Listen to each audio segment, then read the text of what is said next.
Kyk hierso, wat as jy vandag 'n tech dummy is? En jy weet nie lekker wat om te doen nie. Jy ai hierdie besigheid nou al so lank. Maar jy's 'n tech dummy, so in jou kop weet jy ek gaan dit nie reg kry nie. Maar vandag wil ek vir jou sê dat jy mag maar 'n tech dummy wees. Ek was vir lank een, ek is nog so halfpad ene en ek kry dit reg om dollars van die huis af te genereer in my bankrekening hier in Suid-Afrika. So 'n mens is nooit te oud nie. Mens is nooit te jonk om te leer hoe hierdie besigheid werk nie. So as jy wil leer, maak nie saak wat jou omstandighede is nie.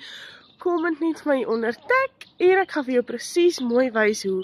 Onthou, ek stap saam met jou, ek is jou mentor. Ek sien daar om te tja die hele tyd hier op jou hakke te wees en jou op te check nie. Maar ek is daar as jy hulp nodig het en jy het 'n huge community. So jy kan nie hier verloor nie. Bye!